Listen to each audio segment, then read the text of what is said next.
Today we have the Admiral of Mudhook Yacht Club, John Park. So can you tell us about the history of Mudhook? The Mudhook was formed in 1873 by a group of guys. They were going yachting on one of this group of 6 people, one of their steam yachts. And whilst they were waiting for the last one to arrive, they went for a quick half in Fairlie. While they were sitting drinking, they were discussing yachting on the Clyde, racing on the Clyde. And they decided that, in fact, really they were dissatisfied with it because in those days, a lot of it was a very, very expensive thing to do. And a lot of the owners felt that they were providing expensive racing for their paid skippers that they used to have, with no real benefit to them unless they won the race. So they decided they wanted away from this and they would form their own club to start to do this. So hence came the Mudhook Yacht Club. I think that's the best way to start it. Start it with a wee drink and then all of a sudden there you go. Yeah. So now, can you tell us about what your club's like today? Yeah, sure. We decided, the club decided in those days, actually they would have 40 members, yeah, and they would restrict it to 40 members. However, the guy who was going to be the original secretary forgot to count himself into these 40. So they had to change the rules almost immediately, and they made it 40 members and 1 4-by. So, i.e. 41 members.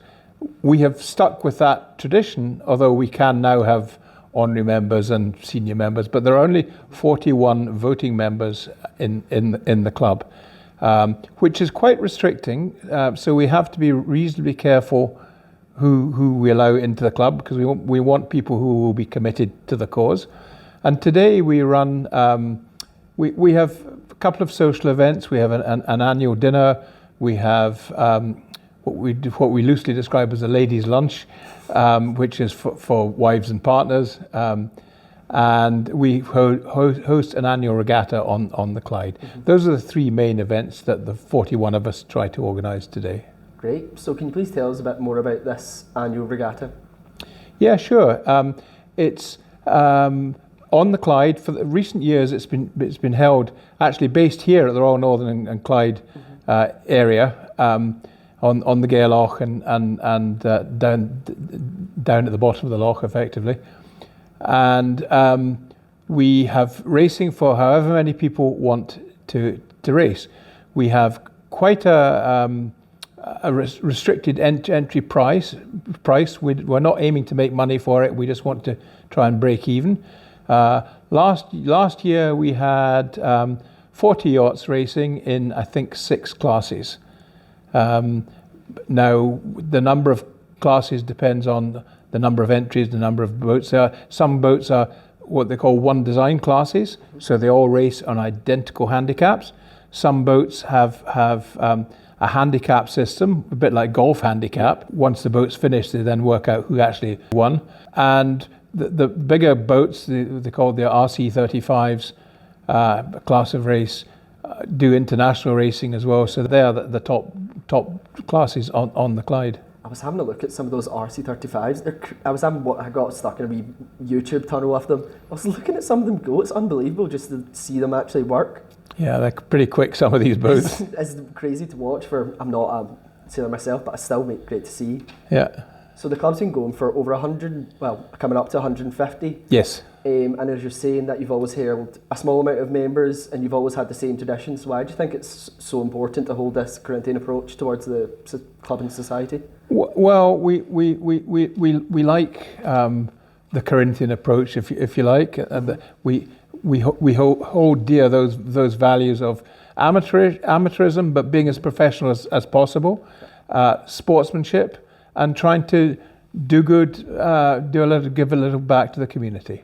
Oh yeah, I saw that you were doing it's like a scholarship type scheme.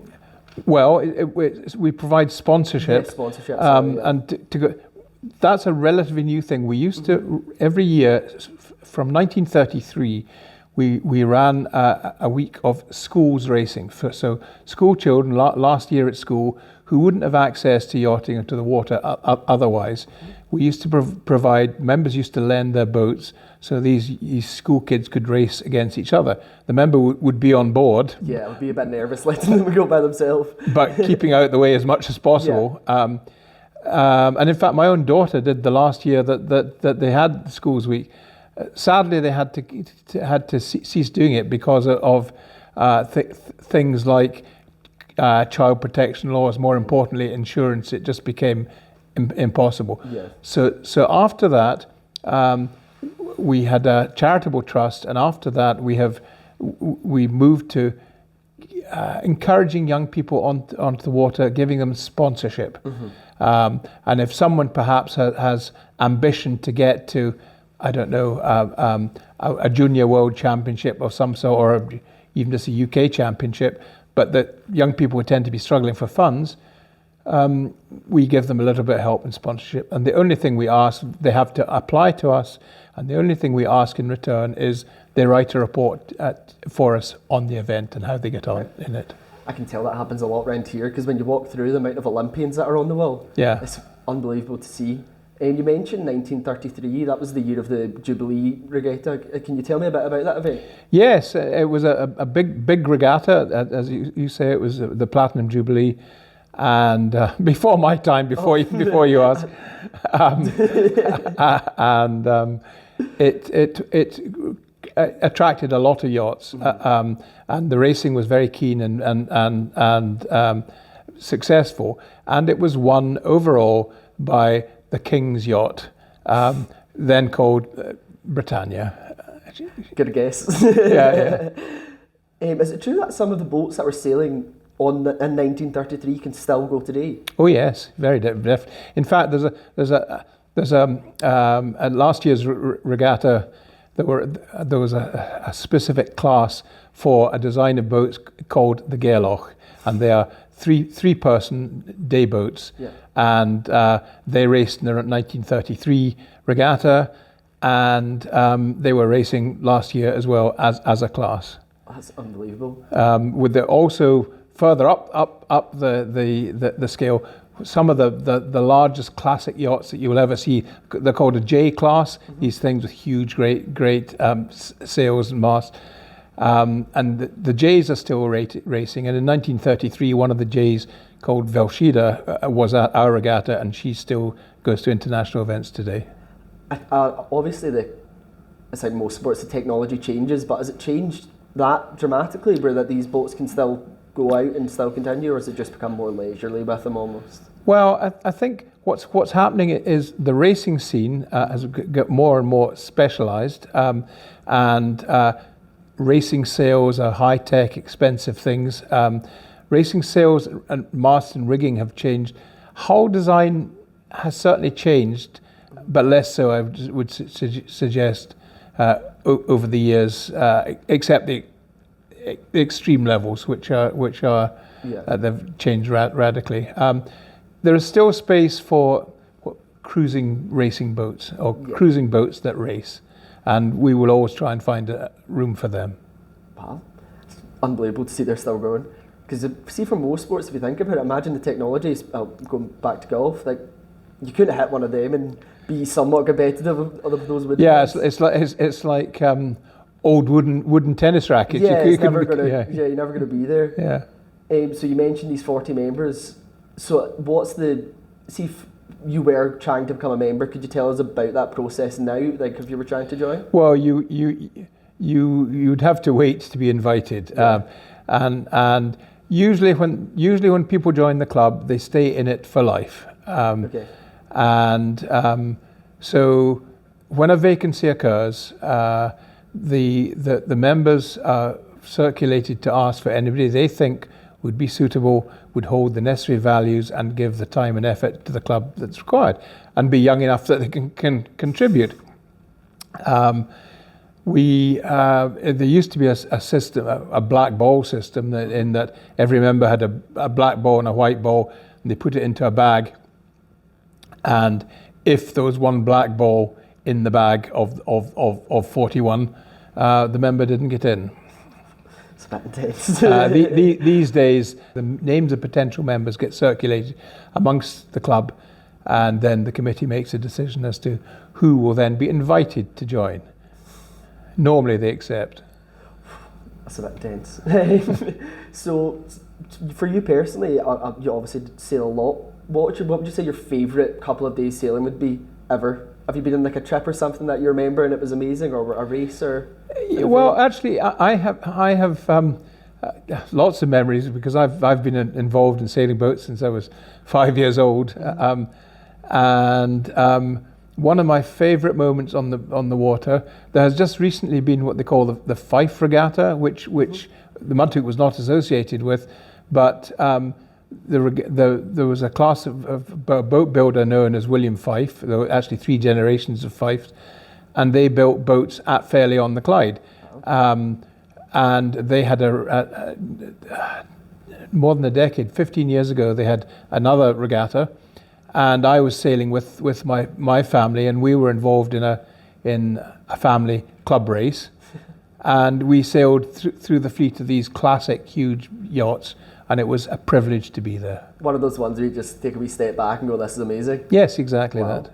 So you mentioned these regattas.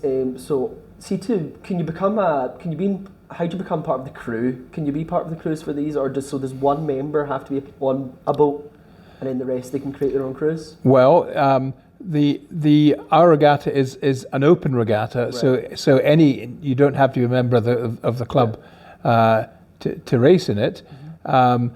Normally, someone owns a boat, and if they want to race, they try and get together a regular racing crew. The more often they sail together, obviously the better they are. And generally, on boats that race, all the crew members have specific jobs that they always do. Yeah. Next year's your 150-year anniversary. It's a big time. Have you got anything planned, or are you just going to go back to the bar where it all started? Well, yes, we may well end up going back to the bar where it all started. But no, we have a couple of events. We're going to have a celebratory dinner. We hope to run our regatta, and the dinner we are hoping to run. There will be some famous names there. I can't say who at the moment. I'm excited to see. And we will probably have a muster, i.e. a gathering of the club boats, and we will bring all that to an end the following year, in 2024, when we are jointly hosting the World 8-metre Yachting Championships with the Royal Northern and Clyde Yacht Club, whose premises we are kindly in today. The Royal Northern and Clyde and the Mudhook have a long history together, so it's lovely that we can work on something important together still. Being in this building's unbelievable. Well, obviously you can't see everything, but this building just goes on and on and on, and the walls, everything's filled with amazing bits of history. The amount of bolts in the wall that are built perfectly, it's unbelievable to see. Yeah, I've been coming. My parents kept a boat here, and I've been coming here since I was a little boy, and I love the place. It's crazy to just walk through and see all these the Olympians on the wall. It feels just very historical, doesn't it? Yeah, they're a great historic club, and quite a number of our members are and always have been members of. Used to be the Royal Northern Yacht Club and the Royal Clyde Yacht Club, but they combined in, I think, the 1970s. Right. And a number of our members through the years have been members of both clubs. So it's just like a thing that if you hear, you might. Do you give a shot at Mudhook if your friends are there? Well, so obviously at ScotlandShop we're here to celebrate tartan in Scotland itself. Mm-hmm. And this week, well, me personally, I do a lot of the clan of the month. So we pick a clan, we work through it, and we do a lot of history on them, and then we speak to a lot of people. Can you please tell us about the clan that you feel you're attached to, your family? My surname is Park, which generally Parks tend to be associated with MacDonald, MacDonald clan. My particular branch of the family, which hails from deepest, darkest Aberdeenshire, my father, grandfather, and great grandfather were all Cameron Highlanders, right. And therefore I wear the Cameron tartan, which, as you will know, is very like the McDonald with a yellow stripe through it, and that's the tartan that I've always wore and like to associate with. What would you say your favourite variation is of the tartans? Well, funny you should ask that. As you know, there are lots of variations. My favourite is what is called in the Cameron the vegetable dye. Right. I know other people will call it ancient. One. Yeah, but I like those colours. The colours on them do always seem the best. Yeah. So that's us. Thank you very much for joining us on the Sofa today. My pleasure also. Thank you very much. Thank you. Thank you.